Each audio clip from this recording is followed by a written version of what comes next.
వ్యక్తిగత జీవితం గురించి మాట్లాడాలంటే నా దగ్గర టన్నుల ఇన్ఫర్మేషన్. జగన్ మర్చిపోకు.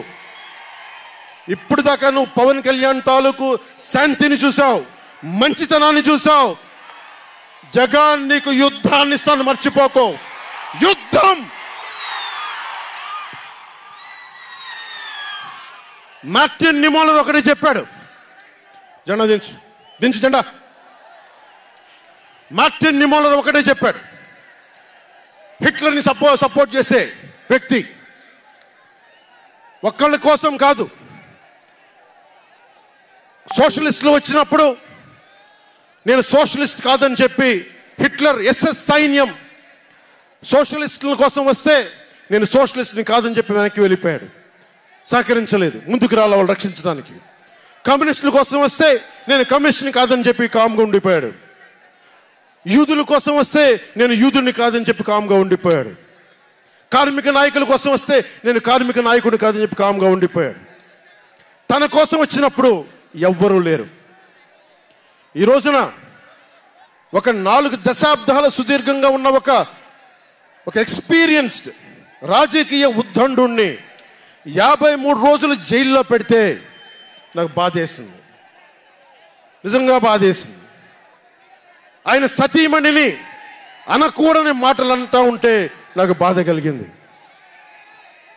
ఒక సుగాలి ప్రీతి తల్లి 2019లో ఎన్నికల్లో నేను 2 చోట్ల ఓడిపోయిన తర్వాత కర్నూలు జిల్లా నుంచి ఒక ఎస్టీ మహిళ నా దగ్గరకు వచ్చి 14 ఏళ్ళ నా సుగాలి ప్రీతి నా బిడ్డ స్కూల్కి వెళ్ళి చనిపోయిందేనంటే నాకు 2 చోట్ల ఓడిపోయిన నాకు నిస్సహాయత వచ్చింది.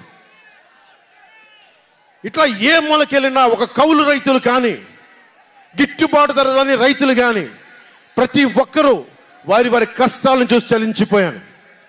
చంద్రబాబు గారి దగ్గర నుంచి సుగాలి ప్రీతి దాకా, కౌలు రైతుల దగ్గర నుంచి పరిశ్రమల్ని వద్దనుకొని వెళ్ళిపోయిన పారిశ్రామికవేత్తల దాకా, ఎస్సీ ఎస్టీలు మైనారిటీలు అందరినీ మోసం చేసిన వ్యక్తి.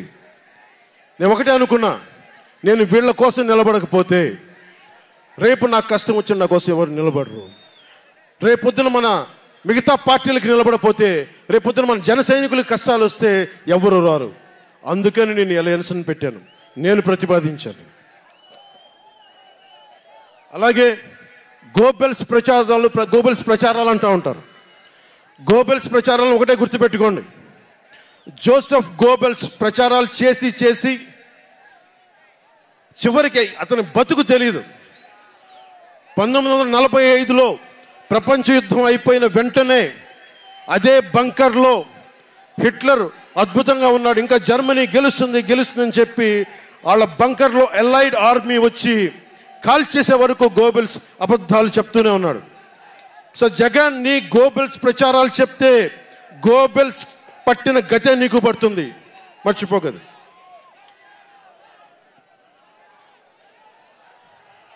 రాజధాని గురించి, రాజధాని అభివృద్ధి వికేంద్రీకరణ ఉండాలి కానీ రాజధాని వికేంద్రీకరణ కాదు. స్ట్రాటజిక్ అడ్మినిస్ట్రేటివ్ సెంటర్ రాజధాని అంటే. ఈ రోజున రాజధాని అంటే 3 చోట్ల పరిగెట్టాల్సి వస్తుంది. వ్యూహాత్మక పరిపాలనా కేంద్రం రాజధాని అంటే.